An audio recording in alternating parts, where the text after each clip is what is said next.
Welcome to Discover Startups, a show that shines a light on early stage founders and the ideas behind the businesses that they're building. I'm Georgie Brown, and on today's show, how Jess Thevenoz decided to take on one of the most intimidating and elitist industries in the food and beverage category, wine. Picture this. You're in the wine aisle at your local supermarket, staring at a wall of bottles. You don't know the grapes, the regions, or the jargon, so you grab the bottle with the prettiest label and hope for the best.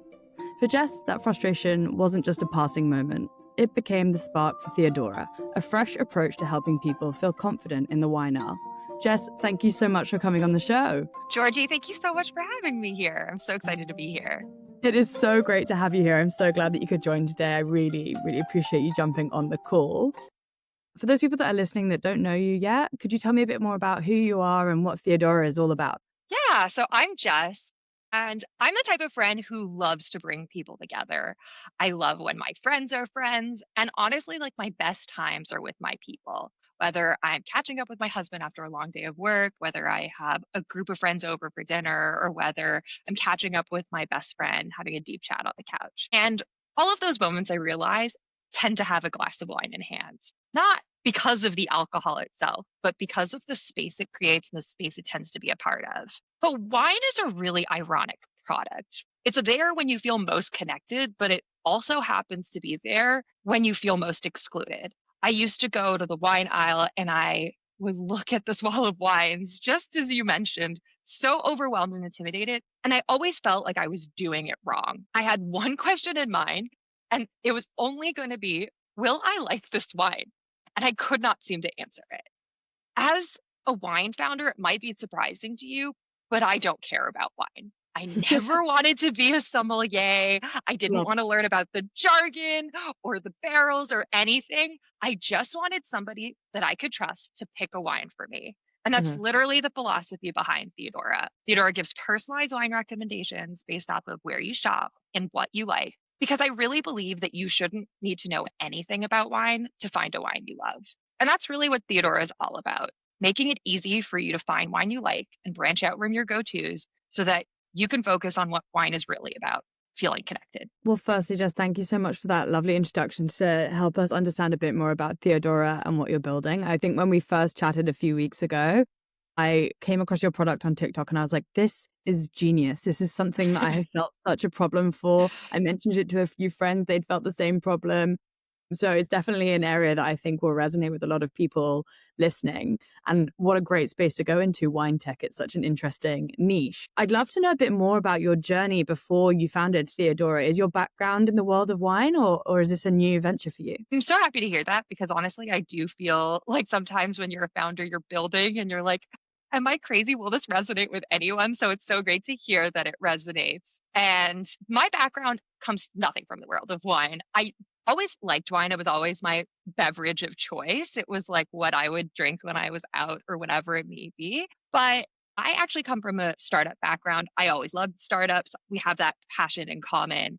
And I worked in data. And while that's a super buzzwordy word, essentially I helped give people the right information to make the best decision possible. And I worked with stakeholders all over the company to really make sure that they did that. And something that was really core to that job that I really see overlapping here is it wasn't about having more information. It was actually about having the right information to make the decision that was in front of you. And I really thought, what if I could bring that approach to wine? Because there's so much information in the wine aisle. There's so many choices. And how can we narrow down these choices to make the best decision possible so that you walk out fast and confident with the wine you love? I mean, that's amazing. And what a great approach to have. I think, a lot of us founders out there, we talk about being data driven, but it's great to hear how you're taking that background in data science and really applying it to a real world problem of the wine industry. And as you say, there's so many different variables in wine that so many of us are clueless about, to be honest. We just want that nice bottle of wine that we know we're going to love. So it's such a great scientific approach to be taking to such a personal problem that so many people have. I think really that was also such a big part of it, is like really keeping consumers and people who are the end users in mind. I think that's a big approach when it comes to data, is like making sure that the person making the decision understands what the information is in front of them. And I really wanted to make sure to bring that approach to wine as well. I think, especially in the wine world, there's the wine industry at large mostly talks in a way that we do not understand. It feels so disconnected from how we as casual consumers don't think or talk about in the same way. I think we think about it in vibe space. It feels chic, it feels fun. And I just never felt like there was I didn't feel like there was many wine companies out there that were really talking about wine in the way that I thought about it. I honestly couldn't agree anymore. I know that we've talked about this wall of wine experience that I'm sure so many listeners are familiar with. Could you maybe talk me through like that exact moment? Like, what was that moment that you realized that this is a problem that you needed to solve and the current solution wasn't working for you? Oh, this is a fun question because I think with founders, there's like, I loved those aha moments. And for me, I think there were a few that really like a few that led up to being like, wow, this all makes sense and this has to happen.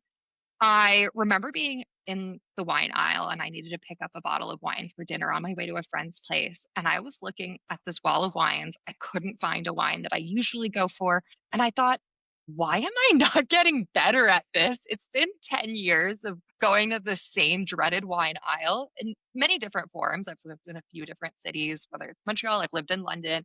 I've lived in Boston and Seattle. So I've seen a few different wine aisles and I was like, why is this not getting easier? And I remember seeing somebody in the corner of my eye swarming the wine aisle and thinking, oh my God, this is not just a me problem. This is a design problem. This isn't like I don't know enough about wine or there's something wrong with me and I should have learned it or known it, which is a feeling that I think is evoked a lot by the wine industry to so many consumers, especially people here listening and maybe yourself. But I think there's so many times where you're sitting there and you're like, why didn't like I know more and it really is just a design problem and the environment isn't set up for you to succeed. So I then started talking to friends and I realized that so many people had this exact same challenge. They really struggled. And the more I dug in, the more opportunity I saw. And so I thought, using my data approach, we would usually give recommendations. You like look at an analysis and you say, okay, why don't we give a recommendation? I was like, what if I just do that with wine? So I went to my husband. I knew we were going grocery shopping that night. And I was like, what if I do all of this research about wine? I knew nothing about wine. I was like, I'm going to research everything I need to about how to recommend a wine. I knew a little bit about what he liked. And so I was like, okay, why don't I learn everything I need to and recommend him 3 wines for that night? So we went to the wine aisle that night and I was like, you're going to choose 1, 2, and 3. And this is a little bit about each wine. And he was like, simple, easy, convenient, which are words I've pretty much never heard in the wine aisle before. And I started doing the same thing for friends and they started saying the same thing. And then I went to friends of friends and started expanding. I gave hundreds of wine recommendations myself before ever writing a line of code because I needed to understand what was it that built trust, what was it that goes into a wine recommendation. And from there, honestly, I think the more times I see the reactions people have and the words that they use when they describe the wine aisle with Theodora, the more the aha moments come. I mean, what a fantastic service to give to your friends and family. What a great friend to have during that research and development phase. I wish we'd known each other better then. I'm still that friend. Don't worry, Georgie. I got you. Perfect. It's a great connection to have. Well, obviously Theodora's solving the problem for us now. So now I have Theodora. But a friend to have over that period when you're doing that research work. Maybe you could talk us a little bit through how your friends and family were making those wine decisions before you were giving them these recommendations. Was there any consistent traits that you saw or patterns that you saw that were kind of leading to disappointing wine choices?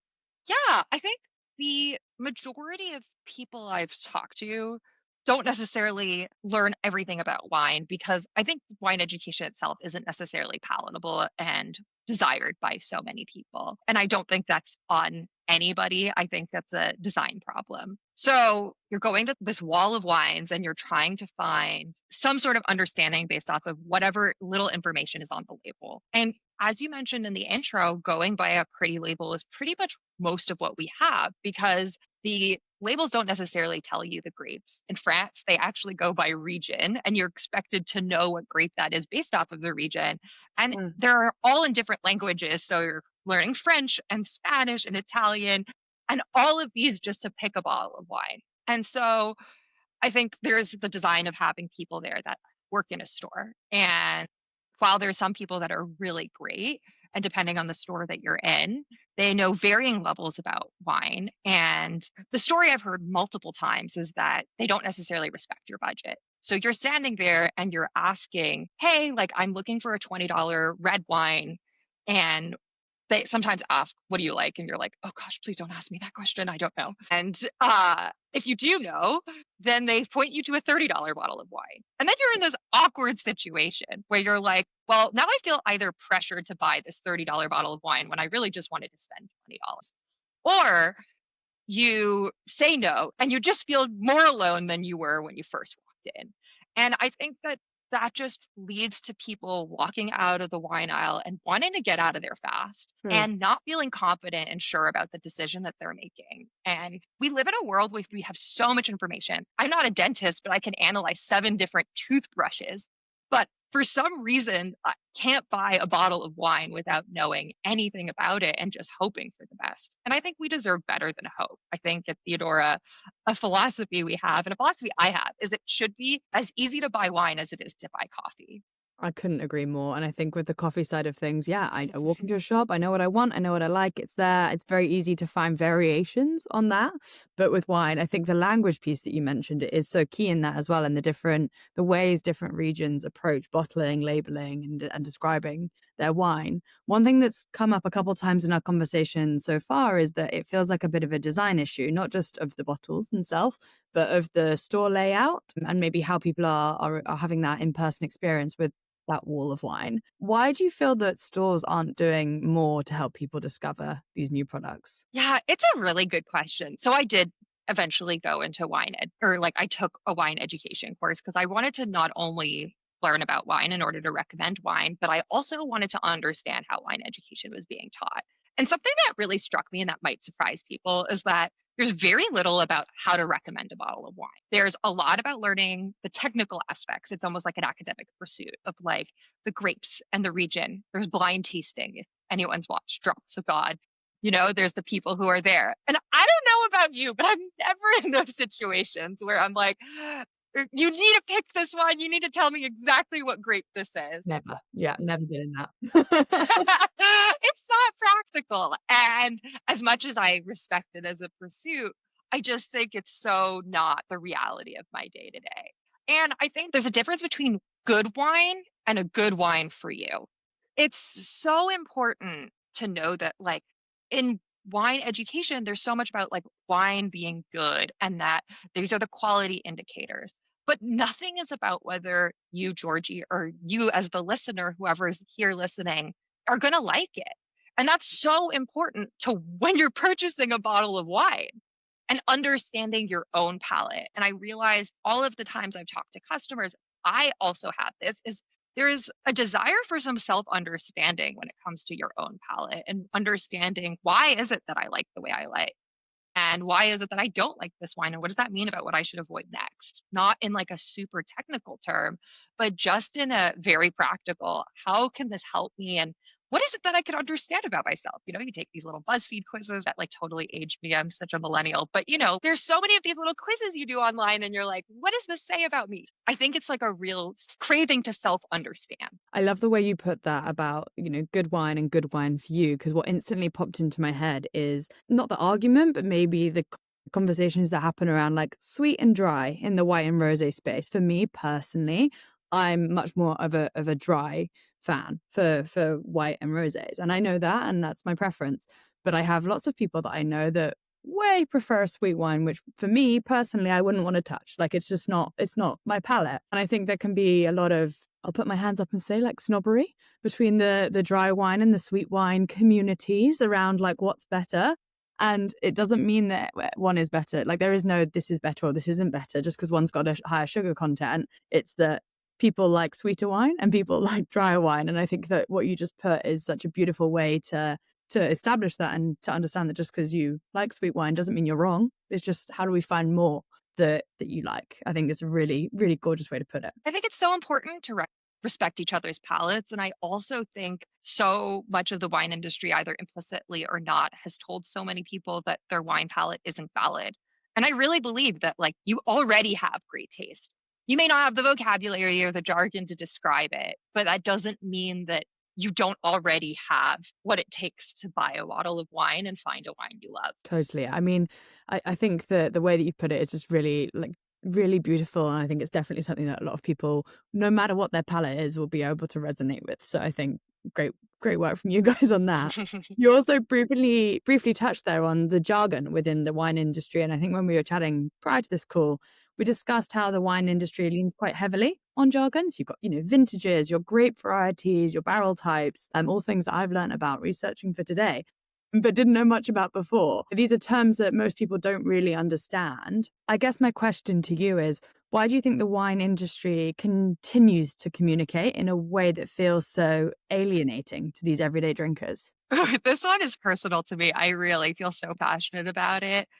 I think that the wine industry often uses this elitism and gatekeeping as a way of showing respect to the academic pursuit. And there's a group of people that I think would probably look at what I'm doing at Theodora and think that simplification is actually watering down this pursuit, similar to what maybe literature might seem like. But just because there's literature doesn't mean you can't read another type of good book, and that reading and all of that already exists out there. But with wine, that doesn't really exist. There's feeling that you have to use this technical jargon and that you have to gatekeep this world, and that it's so important and sophisticated and exclusive that you don't deserve to be a part of it. Can I swear on this? Yeah, of course.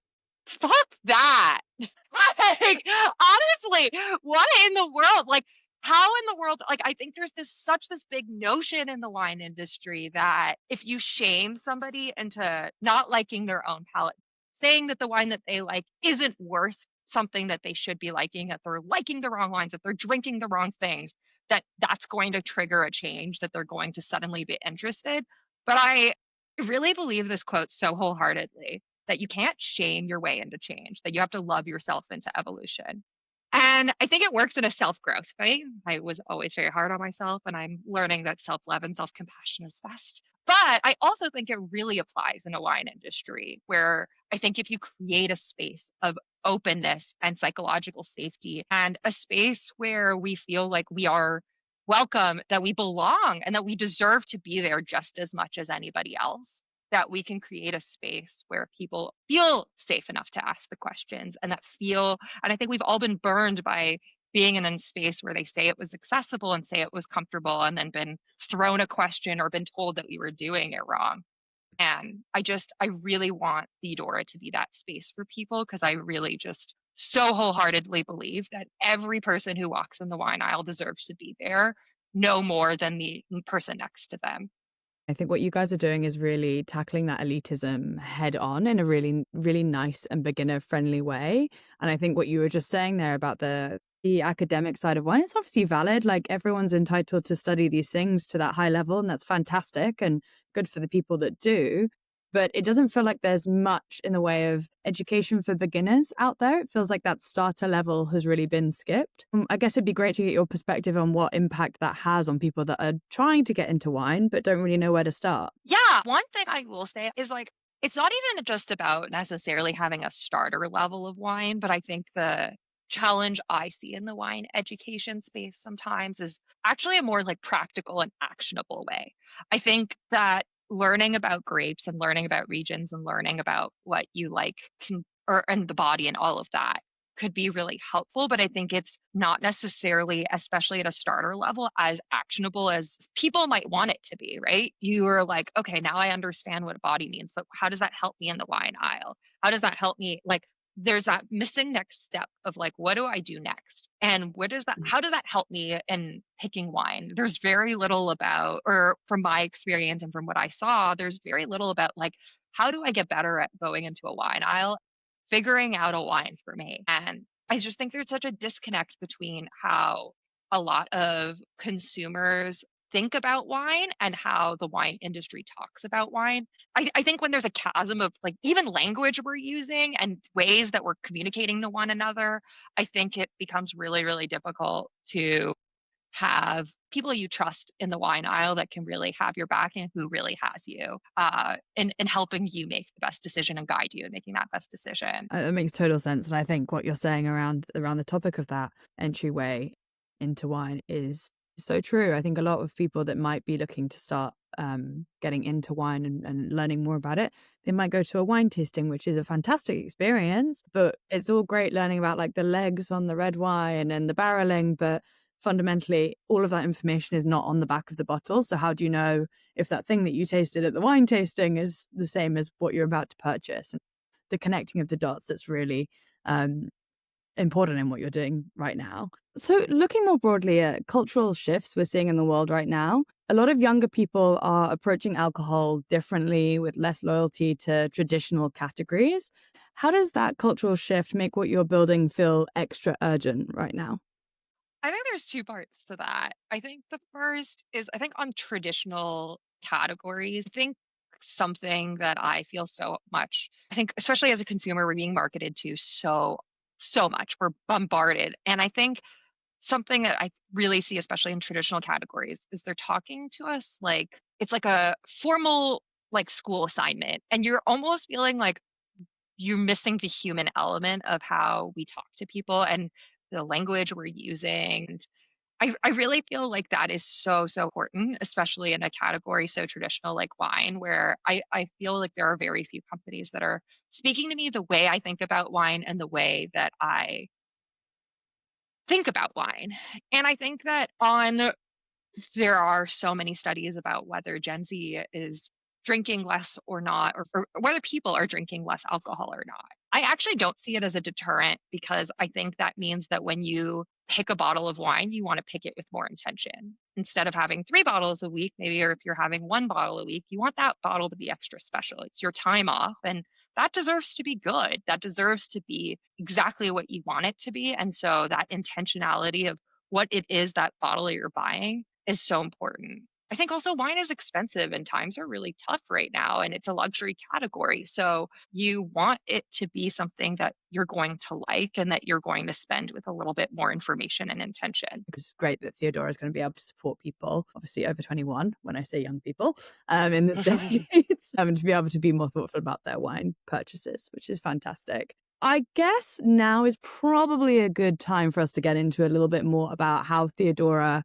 actually works. So for the people listening, could you maybe talk me through the product and how it works in plain English? So how people go from, I know I like this wine right now, to then using Theodora and being able to confidently pick up a new wine that they'll love. Yeah. So Theodora, in very short languages, helps non-experts find wine they love. You answer a few quick questions like, what's your budget and what type of wine do you want, like red or white? And we send you a wine recommendation instantly. You don't need to have any wine expertise to answer the questions. And we also really make sure to recommend a wine that's somewhere close to you that you could buy it. So the questions are multiple choice. People say they're fun because it's the kind of questions that you don't necessarily think that much about, whether you like sweet wine or not sweet wine. You get to understand a little bit about yourself and your wine palate in ways that are easy to digest and easy to understand. And then we send you a few wines, and these wines will give you a little bit understanding of a little bit about the wine, a picture, so it's easy to find because we need that and we're visual, especially in the wine aisle, and a little bit about why it's for you. And I think this point is so important because it not only gives you a little bit of insight about how Theodora is thinking about your wine palette, but it also can give you a little bit of insight about your own wine palette as well and why is it that you may like or not like this wine. And my favorite part about Theodora is that the next time you go into the wine aisle, you're not starting again from zero. You actually have someone that already understands your wine palette. So you have to answer fewer questions and you get better wine recommendations because it gets smarter over time and gets to know your wine palette so that you don't have to. Amazing. I mean, it sounds like a fantastic tool, and it's great that you've got that multiple choice element so that people can really dig into it. And as you said, that the questions are fun, it's interactive, it's an enjoyable experience. It doesn't feel like you're doing an assignment at school. And there's always a room for like a surprise me or I don't know option. Like, I think that that's important, especially for people who are varying levels of wine expertise, that, let's start here and let's figure out where we go on this journey together. Mm. And you mentioned that it's dependent on your location as well. I know that right now you're based in the US, and for any UK listeners, please cross your fingers with me and hope that Theodora is in the UK soon. But how can people think about the location element of where they're shopping? Yeah, right now, the first iteration of our pilot was with Total Wine. I think that a really important element of what we do at Theodora is about finding a wine that's actually close to you. So we get the inventory, we match your preferences, and we understand your preferences from the questions that we ask to match the inventory and understanding what is available in stores close to you. And we essentially choose between the Venn diagram of what that overlap looks like. We like to choose one that's a little bit on the safer side, one a little bit more on the adventurous side, so that you can have one that feels like something you already know and some that feels like you're going to branch out completely new and you can discover something. So when you're making the recommendations, when Theodora is making it, are those notes coming from the stores, the manufacturers, from your guys' personal opinions on the wine? Where's that coming from? It's funny, there's two main things about wine. There's some things that are objective, right? There's like a Greek and a region. That's not between what Georgie thinks or what I think about the wine. That's just the objective truth. We try to stick to the objective truths as much as possible. I actually don't use tasting notes. It's a probably very shocking thing. We don't share those tasting notes. I find tasting notes tend to be actually a tool to exclude, because in the end, if you're like, I'm not tasting it, you feel like there's something wrong with you and you're like, what? And I don't think that's what the intentional use case was for, but I do think that's what it's become. And then sometimes you get a tasting note like crushed gravel and you're like, I don't think I want that. And you're just there, you're like, like, I don't know, Georgie, do you want a crushed gravel or forest floor in your wine? Yeah. Crust gravel doesn't quite sound up my street when I'm thinking of wine, but it's interesting as you were saying that, I was thinking of strawberry. Like, in theory, strawberry is like a great flavor to have, but my instant connotation with strawberry is like very sweet because that's what I know the fruit to be. But that might not be what is meant by a tasting note. The tasting note might just mean tones of strawberry and tones of these berry flavors. And it's interesting, as you say, that a tasting note can skew someone's perspective of the objective opinion of a wine so much. Yeah. So there are definitely a lot of elements that go. We look at thousands of data points to really understand what is the best wine for you, both based off of what your shared preferences of your go-to wines. But we also try to figure out based off of the wines that exist out there and look at all of the different data points to really understand what's the best wine for you. It's awesome. And the thought that you guys have put into this is so cool. It's so great to hear how much data you have and how deep it's gone. I guess for a lot of people listening, they might not be very familiar with wine tech as an industry as a whole. It's quite a niche area of the tech industry. Vivino is probably one of the most well-known wine apps out there, but it'd be great to hear what makes your approach different to other wine tech products that are being built right now. Yeah, I really think that wine is subjective, kind of on this notion of like objective versus subjective. I think it's very subjective. I think what the person listening to this will have a very different wine palate than the person that, or then the person that listening to this will have a very different wine palate than me and that you. And as I've said before, I really think that all of those are valid. And I think that's really the approach and philosophy that we've built Theodora with, is the personalization piece, because it's really about what is the right wine for you and the moment that you're in.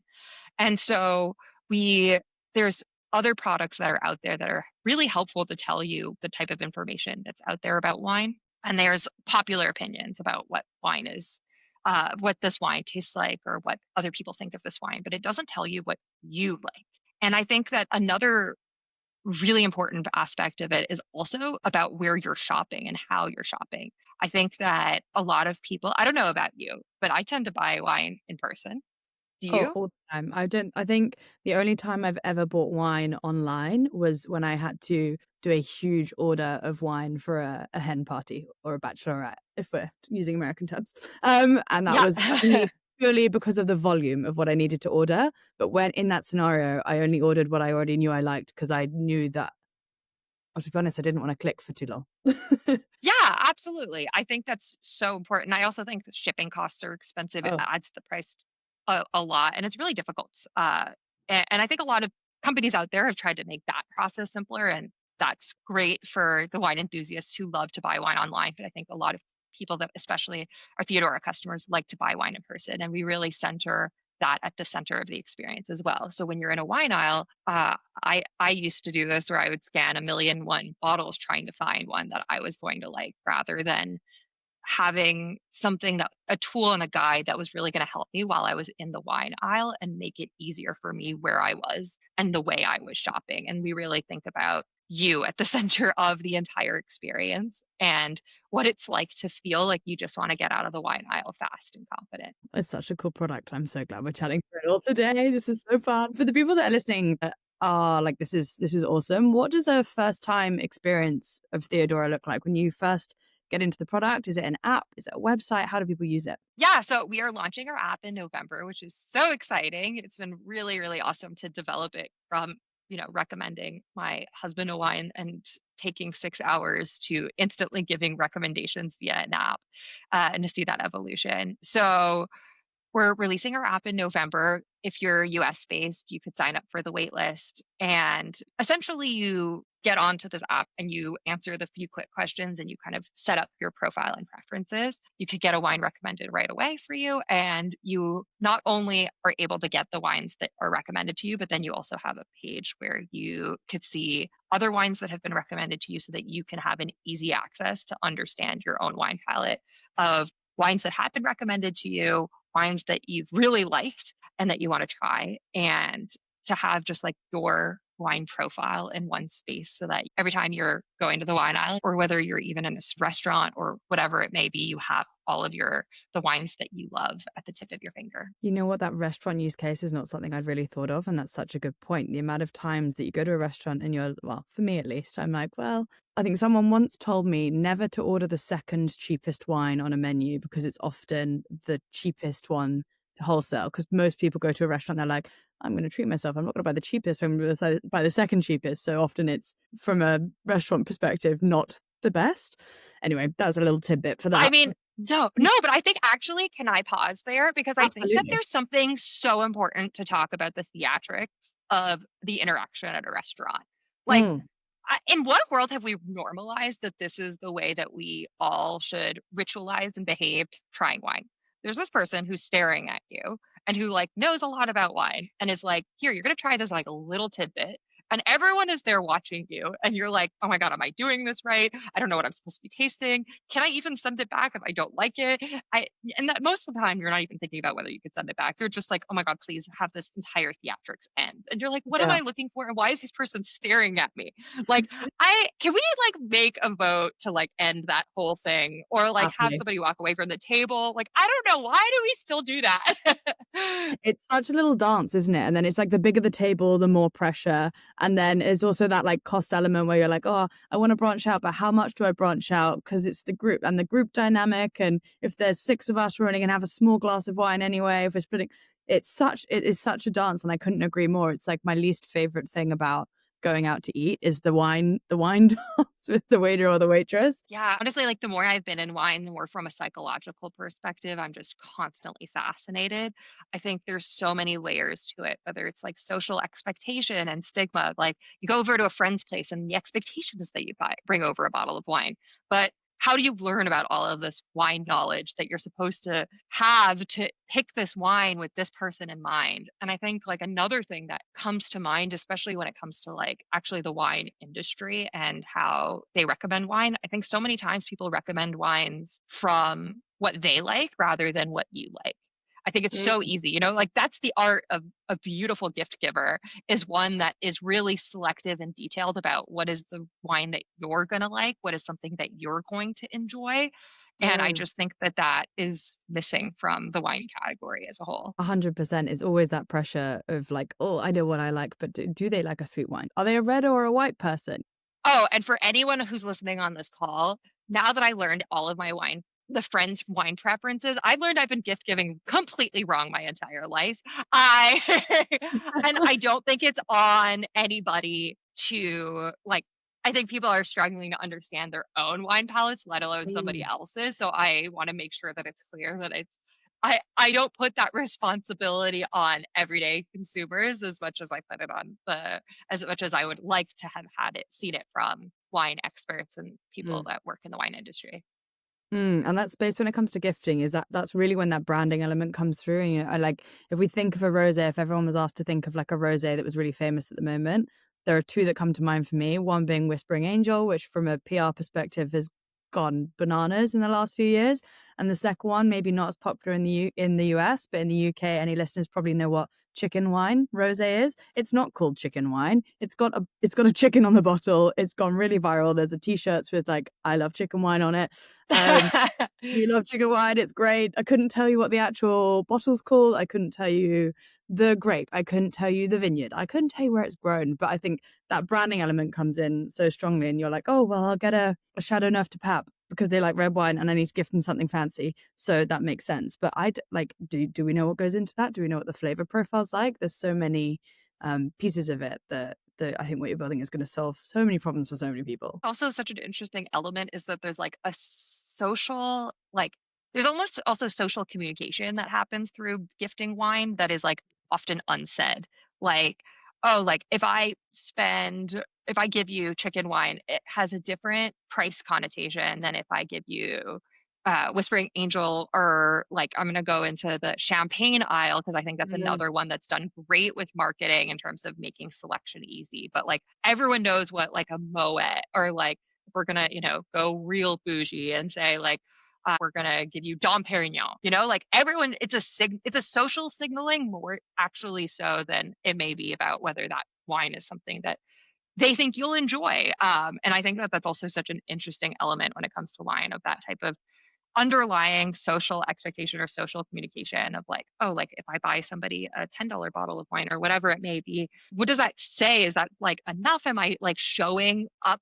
Whereas like if you show up with a story and say, hey, I know you're going on this trip to Tuscany and I like got this Tuscan wine for you so that you could get excited about your trip. It's like, it almost like, I think that sometimes the price matters a little bit less because there's some thought and some, like, it's similar to how a gift is in any other category. It's about like the thought and the detail that goes into it. But I think it requires a certain amount of wine knowledge and confidence to be able to pick that wine and be excited about gifting it. And I hope to give that to people. I think you guys are solving in such an amazing space. And I think, honestly, the possibilities for Theodora are really endless. I guess that maybe really nicely takes me into asking you, what do the next 12 months look like for Theodora? What's on the roadmap as you guys move forward? I'm not going to lie. I feel like the conversation we just had teed it up so well. And I promise Georgie and I did not talk about this beforehand. But there are three elements that I think of when I think of the future of Theodora. I think of how do we make shopping for wine simpler for people? How do we make getting wine you love easier? So how do we simplify the questions? Whether maybe it's like it's no longer quick questions and there's like different ways of being able to share your preferences, no matter your expertise, about the wine you like, whether it's uploading pictures or whatever that may be, that, the camera roll of wine pictures that just have left there completely dusty and unnoticed. And how do we share that? The second one that I think of is how do we make wine shopping or wine selection easier wherever you're picking wine?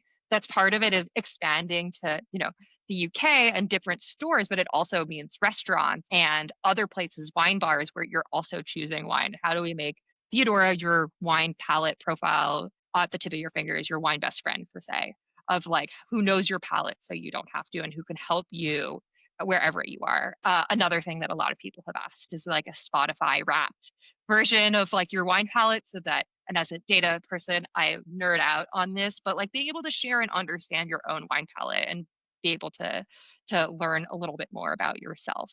And then third is, I think, something that's so core about why I built Theodora is wine brings people together, and I want Theodora to bring people together too. So when it comes to gifting wine, how do I gift something that I know Georgie's going to like? How could I use your wine profile that you've already submitted, or send it to you and say, hey, can you just answer a few questions about what you like so that I gift you a wine that I know you're actually going to like? We've unfortunately all been in that situation where we get a wine that we've been gifted and we're like, oh, I don't love this, and now I don't know what to do with it. And so I think really being able to help people when it comes to gifting wine or how to pick wine for a group of people is so important.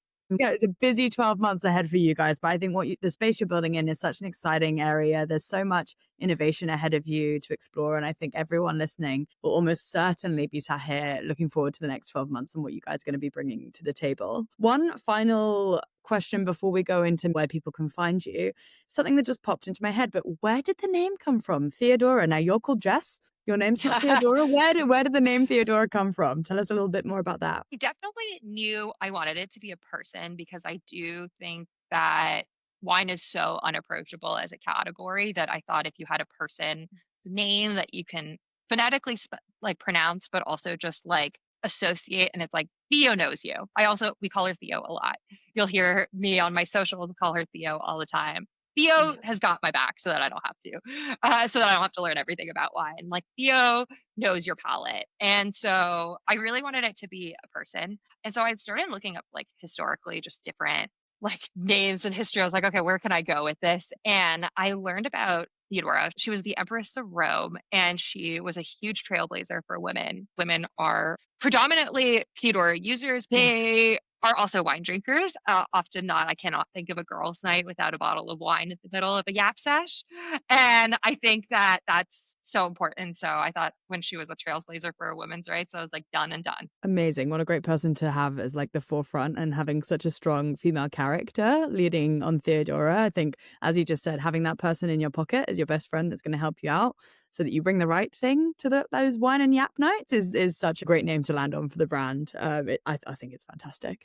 For those that are listening and they are thinking this is amazing, they're absolutely obsessed with what you're building, what is the best way for people to get involved with Theodora in the next couple months? Yeah, absolutely. So you could sign up for our waitlist. You could go to theodora.wine, and that's where you could find us.